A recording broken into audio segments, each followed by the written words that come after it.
I never thought betrayal would come from the people I trusted most. But the moment the lock clicked shut and I was left standing in the cold, I realized just how far greed could go, even within a family. That wound cut deeper than the freezing air outside, a scar that would shape everything that followed. What began as a celebration twisted into a test of survival, dignity, and the will to prove that age does not mean weakness. Before we dive into today's story, I recommend you hit that subscribe button and turn on the notification bell, so you never miss a new story filled with drama, resilience, and unexpected twists. If you enjoy this video, type 1 in the comments. If not, type 0 to let me know how I can make better content for you. Now, settle in, get comfortable, and maybe grab your favorite drink, because this is a tale you won't want to miss. Let's get started. I didn't expect silence to carry its own temperature, but up here in Vermont, it did. The quiet was sharp and metallic, as if each breath of cold air had been hammered on an anvil. Maple Summit Lodge sat heavy in the snow, its cedar siding dark against a field of white, icicles hanging from the roof like glass teeth. Warm light leaked out through every window, amber and steady. A wood stove breathed smoke into the dusk, carrying the smell of pine and ash. Inside, cinnamon and butter drifted from the kitchen, where Lindsay fussed with trays of cookies. For once in my life, I wasn't on a construction site or bent over a broken hydraulic line. I was retired. 68 years old, scarred hands, knees that told me the weather before the forecast, and a bank account padded by the sale of a business I had built from scratch. My name's Thomas Hale, but most people call me Tom. For 40 years, I ran Hale Equipment Rental, the kind of company that kept small contractors alive when they couldn't afford their own machines. Bulldozers, cranes, generators. If it had gears, I knew it. I sold it this fall for $12.8 million, a figure that made my old banker stutter before clearing his throat. That check meant I could finally stop worrying about invoices, but it also meant I had more money than some folks thought I deserved to manage on my own. I'd learned to expect admiration and envy in equal measure. The lodge was Lindsay's idea. My daughter wanted this Christmas to look like the ones in greeting cards: snowflakes, cocoa, garlands wound around banisters. She had begged me for weeks, "Dad, just this once. You'll love it." I could deny her almost nothing. Ethan, my son-in-law, took charge of booking the lodge, arranging the food, even wiring up what he called a full frost key system. Smart locks, thermostats, sensors, cameras, everything synced to his phone. "Convenience and safety," he had said, beaming. I tried to be gracious, though part of me bristled. I grew up checking my own locks, keeping my own keys. Now I was told not to worry, that technology would handle what my own eyes and hands once did. Lindsay waved off my concerns, setting down a platter of gingerbread men with their eyes dotted in icing. "Dad, relax. Don't fuss with chores. Ethan's got it covered." Ethan demonstrated the setup with the swagger of a salesman. The balcony door sealed itself with a hushed click. The lights dimmed with a thumb swipe. Heat rose on command, precise to the degree. He held up his phone like a trophy. "Everything is under control." He meant it as reassurance. To me, it sounded like a verdict. I forced a smile, the kind fathers practice when their children's happiness matters more than their pride. Ethan liked to talk smooth, dressed sharper than any man I ever worked beside.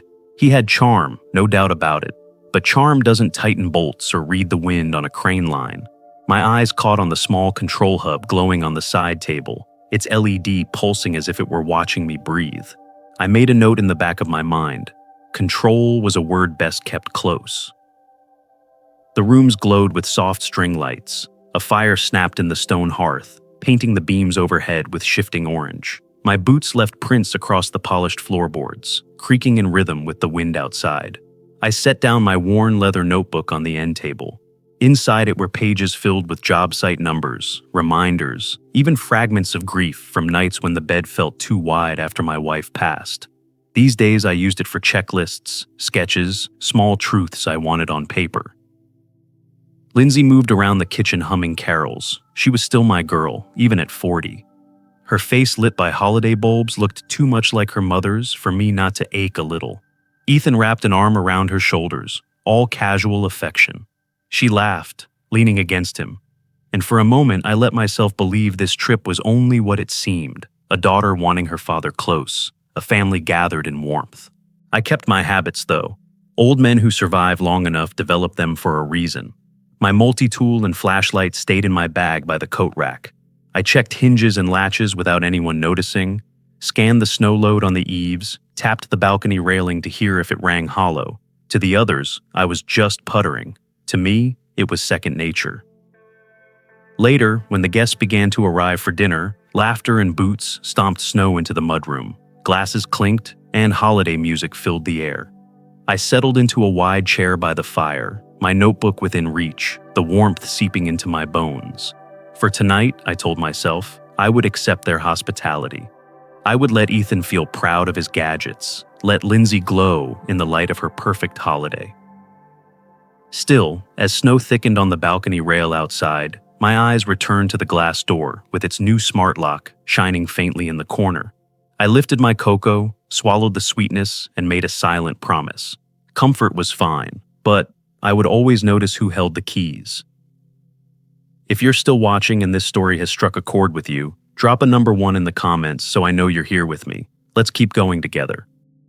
The lodge swelled with life as twilight deepened. Coats piled on hooks, boots tracked in melting snow, and the air filled with the smell of roast turkey, cloves, and hot cider. Music played low from the speakers, a mix of Bing Crosby and Sinatra, the kind of songs that made people believe Christmas could suspend time. Glasses clinked, laughter rolled across the timber beams, and I sat back in my chair with the fire warming my knees, watching the scene unfold. It was exactly what Lindsay had promised me, a picture postcard holiday. She flitted from guest to guest with a tray of cider, cheeks flushed pink, humming the same carol she had sung as a child when she helped her mother hang ornaments. For a moment, I almost let the warmth of it sink in without resistance. Almost. Ethan moved easily among the crowd, raising his voice just enough to command attention. He had a knack for appearing indispensable, toggling the lights lower with a flick of his phone, adjusting the temperature with another swipe, then opening the Frost Key app to check the lock status, as if security needed constant tending. "Everything's perfect," he said to no one in particular, sliding his phone back into his jacket. People nodded, impressed, though I caught the small, prideful curl at the corner of his mouth. He passed by me, resting a hand on my shoulder. "Don't bother with chores tonight, Tom. This is your night. Just relax and let us take care of things." His voice was smooth, practiced. I nodded, but my eyes followed him as he moved toward the balcony doors. He bent down for only a second, fussing with the rug, pulling it forward so that the edge pressed over the bottom track. Most guests wouldn't have noticed. They were busy talking and sipping. But I'd spent 40 years reading the language of bolts and frames. That small adjustment meant something, even if I didn't know what yet. I shifted in my chair and took out my leather notebook, writing a single line across the page. "Notice what others don't."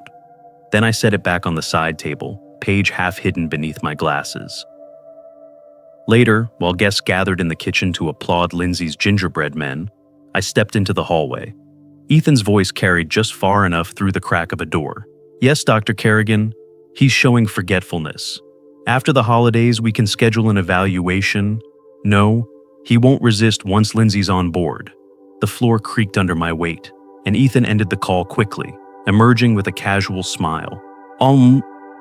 Checking the thermostat," he explained, slipping his phone into his pocket.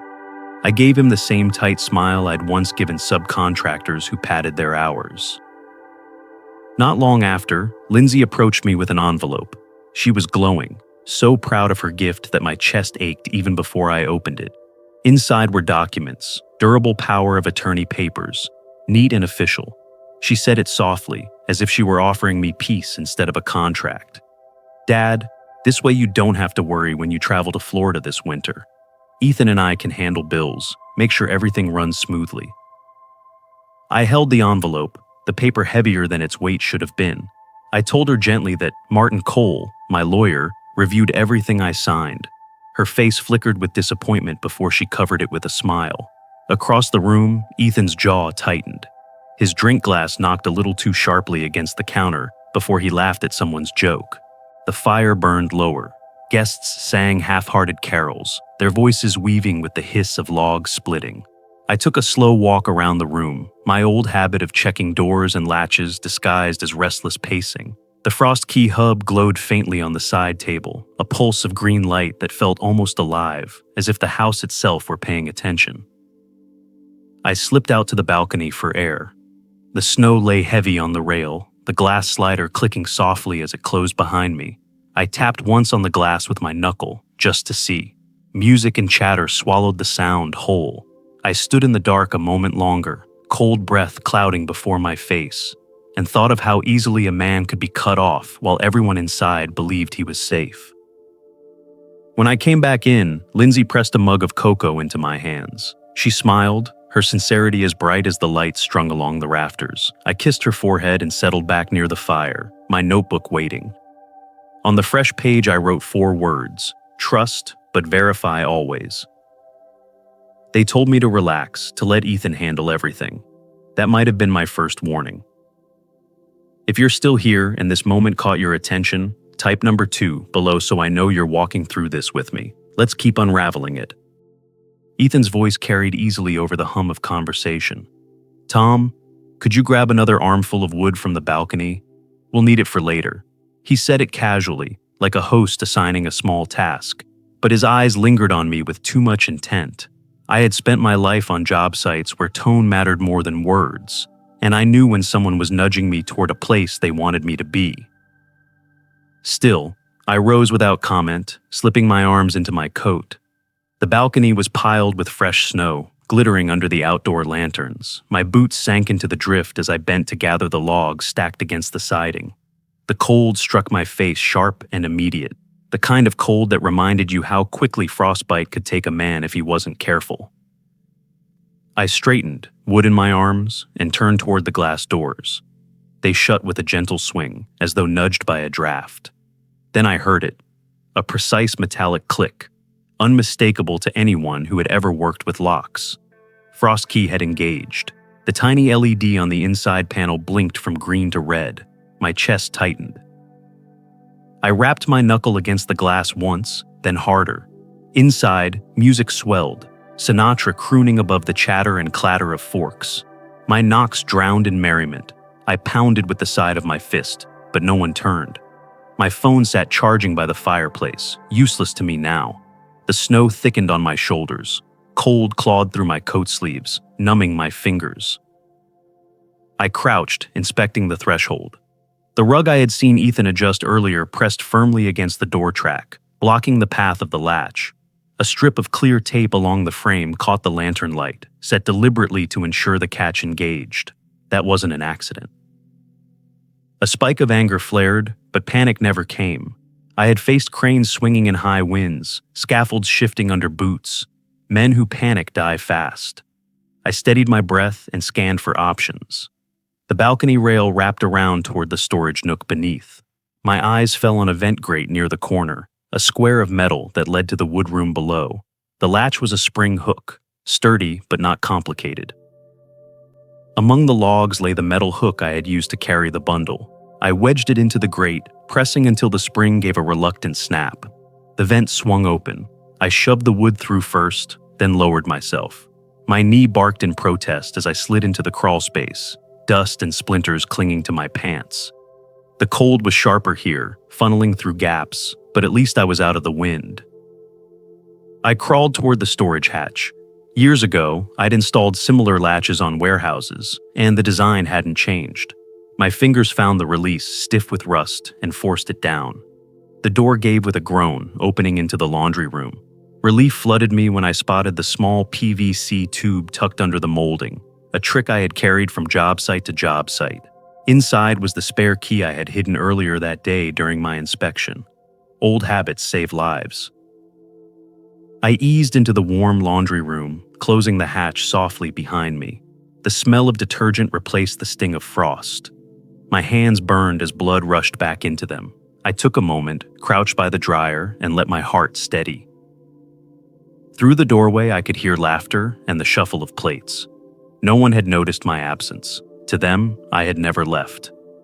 I straightened, brushed snow from my coat, and carried the wood through as if I had taken the long way around. Lindsay smiled and thanked me, sliding a log into the fire. Ethan clapped me lightly on the back, too casual, too rehearsed. I lowered myself into my chair, legs heavy, but face calm. No questions, no accusations, not yet. Instead, I pulled my leather notebook onto my lap and wrote a single line. He thinks I'm locked out. He doesn't know I build exits for a living. The fire popped, sending sparks up the chimney. Guests carried on with their songs, oblivious. I wrapped my hands around a fresh mug of cocoa, letting its heat seep into my skin, and forced a smile when Lindsay glanced my way. Ethan believed he had proven something tonight, that I was vulnerable, predictable, easy to trap. He was wrong. I had spent too many years keeping doors open, finding ways through, to be bested by a lock and a phone app. He thought I was just an old man who misplaced his keys. He forgot I built a life out of opening doors. If you're still watching and the tension has you hooked, write number 3 in the comments so I know you're following along closely. Let's see where this leads. When I stepped back into the living room with the armful of firewood, it was as if nothing had happened. Guests sang along to a scratchy recording of Jingle Bell Rock, their voices bending with the warmth of the cider. Lindsay clapped me on the shoulder, thanking me for keeping the fire alive. Ethan's grin was stretched too wide, his laugh pitched a little too high as he offered drinks. To anyone else, he was the perfect host. To me, the man had just tested how long I could last in the cold without a key. I kept my face smooth, lowering the logs into the rack, brushing snow from my coat as though it was nothing more than winter's mischief. Ethan's eyes flicked toward me, gauging whether I had noticed. I gave him the same smile I used to give apprentices when they thought that they had pulled one over on the old man. Let him wonder. Later, when the last guests had settled in with pie, I excused myself with the excuse of needing to call a friend. Upstairs in my room, I locked the door, pulled out my old laptop, and slid a thumb-sized USB stick into its port. The little device was one of those overlooked tools I carried for years, capable of pulling activity logs from a local network. The Frost Key hub downstairs blinked like a lighthouse. Its signals traveled easily enough. Within minutes, the screen filled with lines of data, door status changes, lock engagements, user IDs tied to device logins. There it was in black and white. Balcony lock engaged at 9:14 p.m., initiated by the admin account, linked to Ethan Price's phone. I took screenshots, zipped the files, and sent them to Martin Cole with a note in the subject line. Do not open in public. Keep safe. Martin had been my lawyer for decades. He knew when a warning wasn't optional. I leaned back, the glow of the monitor sharp against the log walls, and felt the first flicker of calm. Evidence was better than anger. Anger burned out quick. Evidence built a case. Pulling out my leather notebook, I began to sketch a timeline. First, the envelope Lindsay had handed me with the power of attorney papers, presented as a gift. Then Ethan's phone call with Dr. Kerrigan, speaking about forgetfulness and evaluations. Now the balcony lock. A pattern formed. Establish weakness, prove incompetence, maneuver me towards signing away control. Nothing random, nothing accidental. I reached for my phone and dialed Naomi Rudd. Naomi had once run security for one of my larger construction contracts, and since then she had made a living tracing digital footprints for clients who didn't trust official channels. She answered on the second ring. Tom? Haven't heard from you in years. I kept my voice low. Naomi, I need a favor. Frost key system installed at the lodge. Can you trace admin activity? Logs suggest Ethan's phone triggered a lockout. She didn't miss a beat. Send me the data. I'll confirm server access and IP records. Give me 24 hours. Good, and keep this between us. Always brisk, she agreed and hung up. Naomi was the sort of ally you wanted when suspicion wasn't enough. You needed facts. Back at the desk, I flipped my notebook to a clean page. In a steady hand, I wrote down the sequence again, making the pattern clear. I drew arrows, underlined names. Lindsay's sincerity hurt me most. She thought she was caring for me, not realizing she was paving the road Ethan wanted me to walk. That was the hardest truth to face. Betrayal doesn't always come with malice. Sometimes it comes dressed as kindness. I slid my smart ring onto the charger, listening to the faint playback it had captured earlier. Ethan's muffled voice saying, "After the holidays, evaluation might be needed." The clarity was enough to make me lean forward. I queued the file for storage, then set up a pen camera I'd packed, tucking it beneath the TV cabinet angled toward the balcony doors. If Ethan tried the same trick again, I'd have video to match the logs. Before turning in, I typed out a brief message to Lieutenant Celeste Quinn, a deputy sheriff I knew from veterans events. "Odd things here at the lodge. Coffee tomorrow if you're free." It was simple, neutral, but she would understand. Celeste was the kind who read between lines. I closed the laptop, slid it under the bed, and sat with my notebook open on the nightstand. On the last line of the page I wrote, "They believe tomorrow I'll sign. Let them believe." The fire downstairs crackled faintly through the floorboards. Guests sang, oblivious. I pulled the quilt over my shoulders, not with comfort, but with resolve. Tonight I wasn't rattled. I was patient. Tomorrow I would be ready. If you're still here and feeling the weight of what just happened, leave a number 4 below to let me know you're with me. Let's continue the journey. The lodge woke to the brightness of Christmas morning, the kind of light that bounced off the snow until every corner of the room glowed. Lindsay moved around the kitchen, humming carols as she set out platters of bacon, scrambled eggs, and her maple pancakes. The smell of coffee and syrup filled the air, wrapping everything in the illusion of peace. Outside, children shrieked with laughter, pelting each other with snowballs under a sky as blue as porcelain. I sat at the long pine table, hands wrapped around a steaming mug. To anyone watching, I was the picture of contentment. Inside, I felt the tension coil tighter. Ethan was at the head of the table, dressed like he was posing for an advertisement, crisp sweater, hair combed, smile practiced. He kept raising his voice just enough for people to notice how smoothly he handled things, serving coffee, offering seconds, checking his phone to adjust the thermostat, always with that phone. Midway through breakfast, he slid a thick envelope across the table toward me. "Tom, I thought we could take care of something important today. With banks closing after the holiday, it's best we handle this now." His voice was coated in honey, but his eyes were hard. I didn't need to open the envelope to know what it held. The same durable power of attorney papers Lindsay had offered the night before. This time, Ethan had packaged them with urgency, as if time itself demanded my compliance. Lindsay, sitting beside me, touched my arm gently. "Dad, it's just a precaution. It doesn't mean you're not capable. It just means Ethan and I can help with bills, in case anything happens." Her sincerity tugged at me, but the weight of betrayal pressed heavier. I set my fork down carefully. "I appreciate the concern," I said evenly, "but my lawyer reviews everything I sign. That won't change." Ethan's smile faltered. For the first time, the polish cracked. His jaw tightened, and his words came sharper.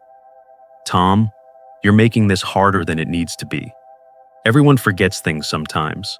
Yesterday you left the balcony door open, remember? You could have caught pneumonia." I held his stare, calm as stone. "Funny you mention that balcony. I remember it shutting quite firmly, Ethan, firm enough to click." My voice cut through the clatter of forks. The room stilled. He laughed lightly, shaking his head. "You must be mistaken. Those doors are tricky. You probably imagined the lock." I leaned back, letting my voice carry. "Imagine the rug pressed against the track. Imagine the tape on the latch plate." The air shifted. Guests at the far end of the table looked up. Forks paused mid-air. Lindsay's brow furrowed, confusion and worry blending. Before Ethan could answer, Claudia Myers, a neighbor from the adjoining cabin, spoke from across the room. "I did see you by the balcony last night, Ethan. You were fiddling with the controls. I thought it was odd, but I didn't want to interrupt." Her tone was casual, but the effect was anything but. Ethan's face flushed. "I was checking the sensors," he snapped. "That system needs calibrating in cold weather." The charm was gone, stripped away. His voice carried an edge, the salesman's mask discarded. He turned back to me, eyes narrowed. We're trying to protect you. Can't you see that? Lindsay placed a hand on his arm, whispering his name like a warning, but she too looked at me with pleading eyes. Dad, maybe it's safer if we help. You've been through so much. You deserve to rest. That stung more than the cold balcony had. My daughter, meaning well, was repeating the script Ethan had crafted for her. She didn't see the trap beneath the words. I kept my voice steady, low enough to demand attention without raising it. Protection doesn't come from locking a man outside in the snow. Protection doesn't come from tricking him into signing papers he doesn't need. Protection comes from trust, and trust is earned. The silence that followed was thick as ice. Plates sat untouched, coffee cooling. Ethan's fingers drummed against the table, too fast to be casual. Lindsay looked between us, bewildered. I reached for my notebook, flipped it open, and wrote a single line without hiding it. Masks slip easiest in daylight. Then I closed it and pushed back my chair. "Excuse me," I said, standing. "I think I need some fresh air." No one moved. The fire crackled. Outside, the children's laughter carried faintly through the windows, a reminder that joy still existed somewhere. But inside the lodge, the first open fracture had split wide. For the first time, Ethan knew I saw him clearly. And for the first time, Lindsay realized something was very wrong. The air in the lodge had shifted after breakfast. The cheer had drained away, leaving a silence that clung to the walls. Guests shuffled, some excusing themselves to step outside with coats and mugs, others sitting awkwardly as though pretending nothing had happened. Lindsay hovered in the kitchen, stacking plates with trembling hands, her smile brittle. I could hear her humming under her breath, a childhood habit she revived whenever she felt cornered. Ethan stayed near the fire, staring into the flames as if he could will them to burn hotter. When most of the room had emptied, he approached me, his shoes clicking against the floorboards with measured intent. He leaned one hand on the back of the chair across from mine and lowered his voice. "Tom, we need to talk, just the two of us." I closed my notebook and set it on the table. His face was calm, but the tightness around his mouth betrayed him. "You've built a strong life," he began, as though reciting lines from a speech. "Nobody denies that. But there comes a time when a man needs to step back, admit he can't manage everything forever. There's no shame in letting go." His words were wrapped in velvet, but I felt the steel beneath them. I said nothing, letting the silence do its work. He mistook my patience for weakness. He leaned closer. "Lindsay is worried about you. She sees things you don't, the little slips, the tiredness. If you don't allow us to help, you'll drive her away. You don't want to alienate your own daughter, do you?" My hands rested steady on my knees, though my pulse pressed hard in my temples. He had found the tender place, my daughter's loyalty, and pushed. I thought of the years I'd spent raising her alone, of the promises whispered to her mother on her deathbed, that I would protect Lindsay, guide her, never let harm touch her if I could help it. Now, harm sat across from me wearing a polished smile. I wanted to shout, to lay bare the evidence, to call Lindsay into the room and reveal Ethan's cruelty, but I saw the trap. Anger would paint me as unstable, exactly the story Ethan wanted her to believe. Patience, I reminded myself. Evidence, not rage. Ethan's voice dipped lower, stripped of the polite edges. "Sign the papers, Tom. Do it today. Because the next mistake you make, leaving doors unlocked, wandering outside in the cold, might not be so harmless."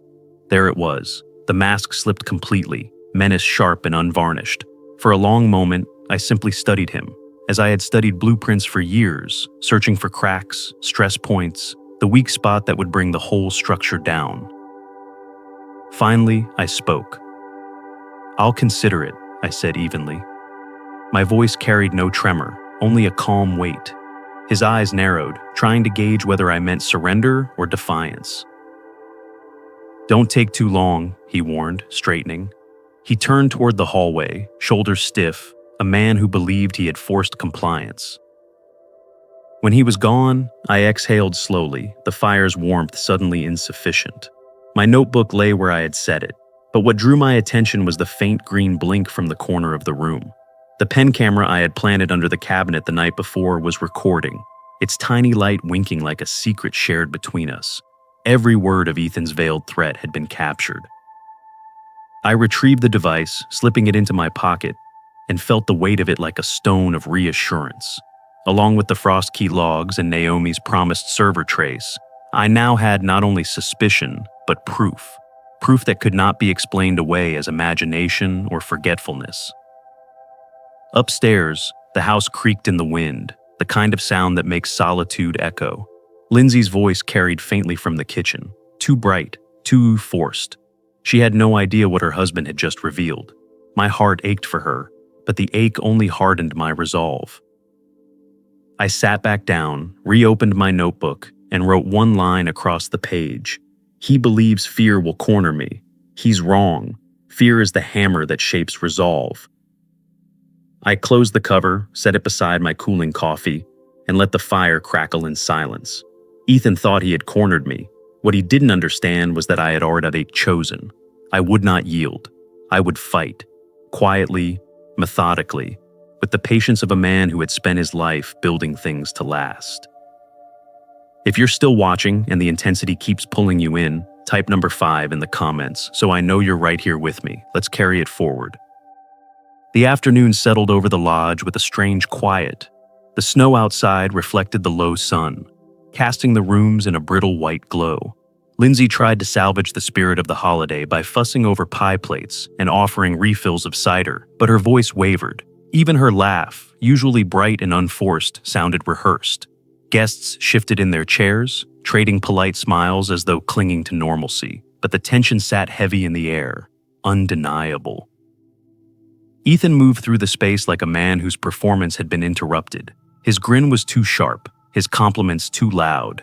He poured coffee that had been sitting on the burner long enough to taste scorched, handing mugs around with exaggerated cheer. I sat back, notebook closed on the arm of my chair, watching the cracks spread across his carefully polished surface. The first true slip came when Lindsay asked him to fetch another tray of cookies. His hand tightened on the mug, and he snapped, "Can't you see I'm handling enough already? You don't understand what's at stake." His voice carried over the clatter of forks, silencing the room. A hush followed, broken only by the fire's low hiss. Neighbors glanced at one another, eyes wide. Claudia Myers pursed her lips, her expression confirming what she'd hinted earlier. The polished son-in-law had revealed something raw, and once revealed, it couldn't be hidden again. Lindsay's face paled. She set down the tray and busied herself with folding napkins, just to keep her hands moving. I made a quiet note in my head. The mask never breaks only once. Once the crack shows, the whole facade begins to crumble. It was then the door opened, and in walked Lieutenant Celeste Quinn. She wore plain clothes, a wool coat, jeans, and boots dusted with snow, but her presence filled the space with steadiness. She carried herself like someone who knew how to read a room before saying a word. "Afternoon," she said warmly. "Thought I'd drop by to wish you all a Merry Christmas." She shook off the snow, hung her coat, and smiled at Lindsay, who looked both relieved and nervous. The guests greeted her politely, but I noticed how Ethan stiffened, his body taut like a wire pulled too tight. His smile thinned as he offered her coffee, but she declined with a shake of her head. Celeste mingled with ease, asking about the food, the lodge, how everyone's holiday had been. She drifted from one guest to another, and the stories spilled without her pressing. Claudia mentioned Ethan's earlier outburst. Another neighbor remarked on how often Ethan brought up the subject of helping Tom manage things. Each word planted another seed in the soil of suspicion. I kept silent, letting it unfold. Sometimes the best strategy is to give people the rope they're eager to pull tight themselves. Ethan tried to reassert control, telling a loud anecdote about his company's new contract. But his voice lacked conviction. His gaze kept darting toward Celeste, who nodded politely, her eyes steady, absorbing everything without comment. Lindsay attempted to laugh along, though the tremor in her hands betrayed her. She wanted to believe her husband's story, but doubt had begun its work. I could see it in the way she avoided his eyes, in the way her smile faltered whenever he spoke too firmly. I stayed still, patient. My pen camera was tucked safely in my pocket. The frost key logs waited in Martin's inbox. Naomi's digital trace would arrive soon. All the pieces were aligning, but it wasn't yet time to reveal them. Evidence matters more when desperation has already exposed the guilty hand. As the day slipped toward evening, guests excused themselves, claiming they needed to prepare for their own family dinners. The lodge quieted further, leaving only the weight of unspoken words hanging between the four of us. I stepped outside for air, boots crunching on the hard-packed snow. The cold bit my cheeks, but it steadied me. Behind me, the lodge glowed warmly, its windows casting yellow squares onto the snow. It no longer felt like a home. It felt like a stage, with each of us playing our roles until the curtain finally dropped.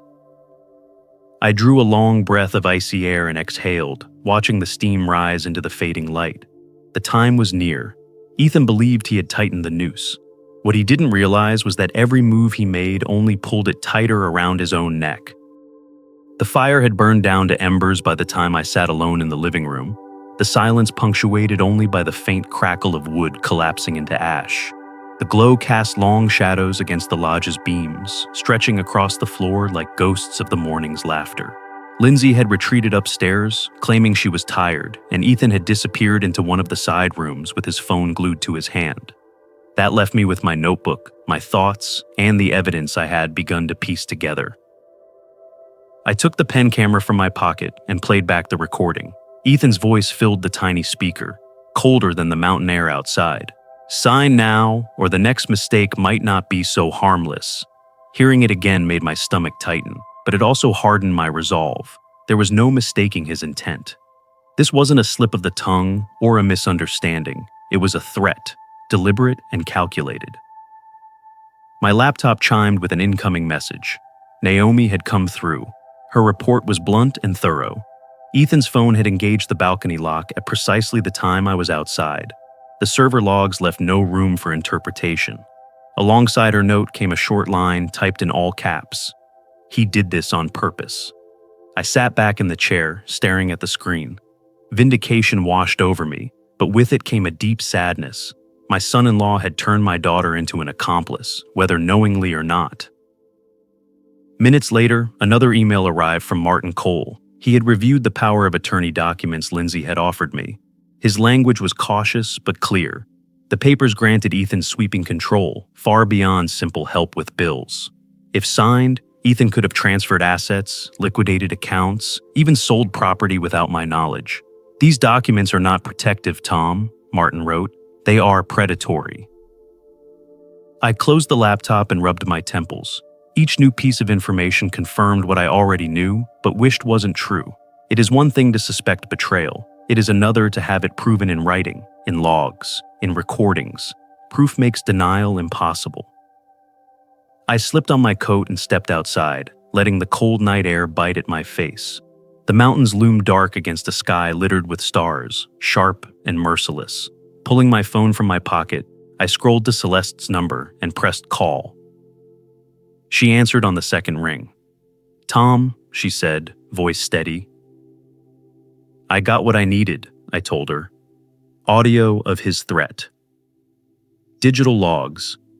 Even Martin says the papers were designed to strip me clean. She was quiet for a beat. "That's good. Keep him comfortable. Let him think you're still weighing his offer. The more confident he is, the more reckless he'll become. When the time comes, you'll have witnesses, and I'll be ready." The wind whistled through the trees, filling the pause between us. "You think he'll push again tomorrow?" I asked. "He's already shown his hand," she said. "Men like that don't retreat. They double down. Just keep your patience." Her voice steadied me. I thanked her, slipped the phone back into my coat, and stood there for a long moment under the stars.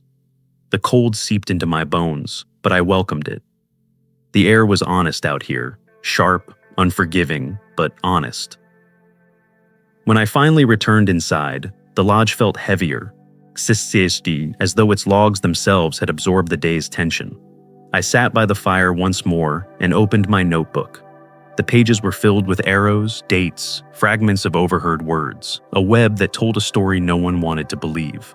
At the bottom of a clean page, I wrote, "To protect her, I must let him show the truth with his own hands." I thought of Lindsay, torn between her love for me and her loyalty to Ethan. If I moved too soon, Ethan would twist everything, paint me as paranoid, frail, incapable. No, I needed him to reveal himself in front of her, in front of others. Only then would the truth be undeniable. The embers dimmed, painting the room in shades of gray. Upstairs, a floorboard creaked, Ethan pacing, no doubt planning his next move. My eyes stayed fixed on the dying fire. He believed fear would weaken me, push me into signing. What he didn't understand was that fear, once faced, stops being fear at all. I closed the notebook, placed it on the side table, and leaned back in the chair. The final confrontation was coming. By morning, the choice would no longer be mine. It would be his, and I would be ready. If you're still here and sensing the turning point, drop a number 6 in the comments so I know you're holding on with me. Let's keep pushing ahead. Morning light poured through the tall windows of the lodge, turning the snowdrifts outside into sheets of blinding white. The house smelled of coffee and toast. Though no one touched the food, Lindsay moved slowly, her face pale, her voice brittle, as she tried to keep routine alive. Ethan, however, was already dressed like a man heading to court. Pressed shirt, polished shoes, hair combed with meticulous care. He carried himself with a stiffness that betrayed urgency. "Tom," he began, placing a folder neatly on the table in front of me, "we need to finalize these papers today. If we delay any longer, it could cost us dearly. Banks will drag their feet, and you'll lose opportunities. Let's get this done." His words had the practiced tone of inevitability, but the edge in his voice betrayed him. Lindsay hovered nearby, rubbing her hands together. She looked torn, her eyes darting between us. She wanted to believe her husband, but doubt had begun to shadow her. I leaned back in my chair, the notebook resting on my lap. "I've been thinking," I said slowly, "and you're right. Before I make a decision, I need clarity." Ethan's shoulders relaxed slightly, believing he had won ground. That was when I placed the pen camera on the table and pressed play. The tiny device crackled to life. Ethan's voice, unmistakable, filled the room. "Sign now, or the next mistake might not be so harmless." His words hung heavy in the silence. Lindsay's hand flew to her mouth, eyes wide. Ethan's face drained of color before hardening. "That's out of context," he snapped. "I was warning you about safety. You misinterpreted me." I reached for my laptop and opened Naomi's report, sliding it across the table. "Server logs. Your phone engaged the frost key lock at the exact time I was left on the balcony. Proof, Ethan. Proof of intent." He barked a laugh, brittle and desperate. "That's ridiculous. He's confused, Lindsay. He's not thinking clearly. He's paranoid." His words rushed, his veneer slipping further. Before Lindsay could answer, the door opened. Claudia Myers stepped in with Lieutenant Celeste Quinn. Claudia carried a tin of cookies, smiling politely. Celeste removed her gloves with deliberate calm. "Morning," she said. "Hope we're not intruding." "Not at all," I replied. "In fact, you've arrived at the right time." Claudia set the tin down and glanced around. "I couldn't sleep last night thinking about what I saw. Ethan, I watched you fiddling with the balcony lock. I thought it was strange, but now—" Her voice trailed off. Ethan turned on her, face red. "You don't know what you saw. Stop meddling." Celeste stepped forward, her gaze firm. "Enough. I think we've heard enough to warrant further action." Her voice carried authority that silenced the room. Ethan sputtered, words failing him. Lindsay's tears broke. "Ethan, tell me it's not true," she whispered. "Tell me you didn't." He reached for her, but she recoiled. "I did it for us," he said hoarsely. "For you, for our future. Don't you see? He can't manage everything anymore. It's time we stepped in." Her face crumpled as realization crashed down. "No," she said, voice shaking. "You wanted his money. You put him in danger. You lied to me." Ethan's composure collapsed. He slammed his hand against the table, papers scattering. You think he'll protect you? He's old. He's weak. Enough, I cut in, my voice sharp. I closed the notebook, the sound echoing louder than his outburst. I may be old, Ethan, but weak? Number. Weakness is using deceit to steal from family. Weakness is locking a man in the cold and calling it care. Celeste moved closer, her eyes never leaving him. Ethan Price, I'll need you to come with me. There are charges that need to be discussed. Elder exploitation, endangerment, attempted coercion. Ethan's face twisted, rage and fear tangled together. He looked at Lindsay one last time, but she turned away, her shoulders shaking. Celeste guided him to the door, steady and professional. The sound of it closing behind them left a hollow quiet in its wake. Lindsay collapsed into the chair opposite me, burying her face in her hands. Dad, I'm so sorry. I wanted to believe he was helping. I didn't see. I reached across the table, resting my hand over hers. You saw what you needed to see today. That's enough. The snow outside glared bright through the windows, its light merciless but honest. Lies can survive in the dark, but in daylight, they melt. A week had passed since Christmas, though the memory of it lingered like smoke after a fire. I was back in my own home, far from the mountains and the heavy walls of Maple Summit Lodge. The frost still rimmed the windows, catching the pale light of morning, but the air inside carried a peace that had been absent for days.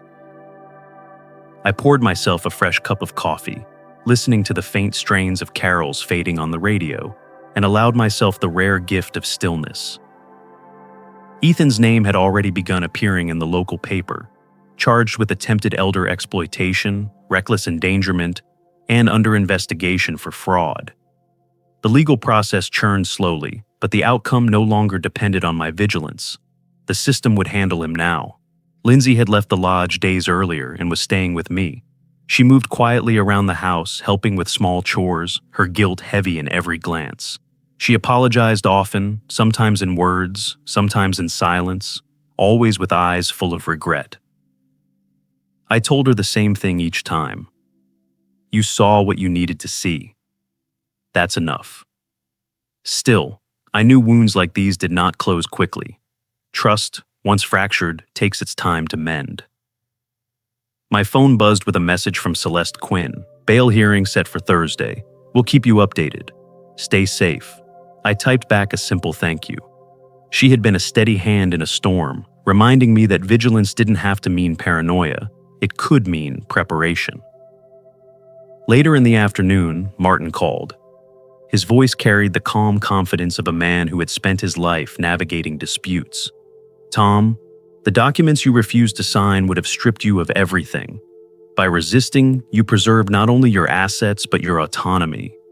You did exactly the right thing. I thanked him, though I couldn't shake the ache of knowing how close it had been. Betrayal feels heavier when it comes from those who should be your shield, not your knife. Naomi checked in as well, confirming once more that the digital trail left by Ethan was ironclad. He can deny all he wants, she said, but the logs don't lie. You were smart to gather them. Her words reminded me that age and cunning often outmatch youth and arrogance. I had built a lifetime of habits, hiding spare keys, keeping records, trusting but verifying. Those habits had saved me. In the evenings, Lindsay and I sat together quietly. One night, she finally broke her silence fully. Dad, I should have questioned him. I should have seen the signs. Her voice cracked, but I put my hand on hers. You wanted to believe in love, I told her. That isn't a weakness. But now you know, love isn't blind. It has to see clearly to survive. She nodded, wiping her eyes, and in that moment I saw the woman she was becoming. Stronger, less naive, tempered by hard truth. I turned back to my own routines, the small anchors of independence that reminded me of who I was. I tended to my garden, pruning the winter shrubs. I repaired a loose hinge in the workshop, savoring the satisfaction of tools in my hands. These tasks weren't just chores, they were affirmations. Age might slow me, but it hadn't stripped me of my ability to build, to care for what was mine, to stand steady on my own ground. Sitting at my desk one morning, I opened my notebook to a clean page. Across it I wrote, "Dignity is not given, it is protected." The words looked stark against the lined paper, but they felt true. I realized then that this story wasn't about the money. Not really. Money had been the lure, the excuse for Ethan's schemes. But what mattered was something far more valuable: the right to live without manipulation, the right to be respected, the right to remain myself even in the face of betrayal. I looked out the window as new snow began to fall, quiet and unhurried, blanketing the world in white. Lindsay came to stand beside me, her arm brushing mine. We didn't need words in that moment. The silence between us was no longer fractured, it was healing. At 70, I understood something I hadn't at 40 or 50. The greatest gift you can give yourself isn't wealth, though wealth can help. It isn't protection from hardship, though that's comforting. The greatest gift is refusing to let anyone else write the end of your story. I sipped my coffee, warm and steady, and watched the snow fall. For the first time in days, I felt free. In the quiet that follows turmoil, life often reveals its most enduring truths. Betrayal, no matter how sharp, leaves scars that eventually guide us toward clarity rather than despair. It is in the aftermath of deception that we discover the difference between what can be taken from us and what cannot. Wealth, property, and even relationships may be threatened, but the strength of one's spirit and the dignity of one's choices remain untouchable. That is the ground no betrayal can shake. There is a profound lesson in the way darkness exposes the necessity of light. Adversity has a way of forcing the hidden motives of others into view, peeling back carefully constructed facades until the truth stands naked. It hurts to recognize the masks people wear, but it is better to face that pain than to live blindly within illusions. When one survives such moments, it becomes clear that survival is not just about outlasting an attack. It is about reclaiming autonomy and refusing to surrender identity to those who would exploit it. Age, too, plays a role in this wisdom. Society often confuses growing older with growing weaker, yet those years carry something priceless: perspective. With perspective comes patience, and with patience comes strategy. What appears to be fragility from the outside often hides resilience forged over decades. It is not the absence of hardship that defines strength, but the willingness to confront it with steadiness and self-respect. In that way, aging is not a decline, but an evolution into clarity. The pursuit of control over another's life, whether through manipulation, coercion, or exploitation, always reveals more about the one attempting it than the one resisting. Greed narrows vision. It convinces people that possessions or money can replace character. Yet greed is a short-sighted architect. It builds houses on sand, convincing its followers that the structures will last, while integrity quietly builds on stone. In the end, it is always integrity that endures. There is also a reminder here about preparation. To live wisely is to understand that trust is a gift, but not a shield. Trust must be accompanied by awareness, by the willingness to document, to verify, and to question when something feels wrong. Doing so is not cynicism, it is self-preservation. It is a recognition that faith in others must never come at the expense of one's own safety. True security is not in handing over power, but in safeguarding it with vigilance. Perhaps the deepest truth, however, lies in understanding that revenge is not always fire and fury. Sometimes the most profound form of justice is simply enduring well, reclaiming joy, and ensuring that those who sought to diminish you cannot succeed. Living fully becomes its own defiance, a testimony that survival itself is a triumph. The strength to stand, to rebuild, and to love again is proof that betrayal, no matter how devastating, is never the final word. Life will always present crossroads where we must decide between surrender and resilience. The choice to remain unbroken, to hold dignity close even when others try to strip it away, is the act that defines us. For in the end, possessions may be fleeting, but character endures. And when the storms pass, what remains is the simple, undeniable truth: no one can steal the worth of a soul that refuses to yield. These turning points remind us that setting boundaries and valuing ourselves is not just an act of courage, it's the foundation of living with dignity. Now, I'd love to hear from you. What's one lesson from this story that you feel connected to, and how will you apply it in your own life? Let's grow together by sharing our thoughts. If this story resonated with you, drop a 1 in the comments. If not, feel free to leave a 0. Your feedback helps us improve. And don't forget to like, share, and subscribe for more stories that touch the heart and spark reflection. Thank you for watching, and here's to living life with strength, honesty, and authenticity.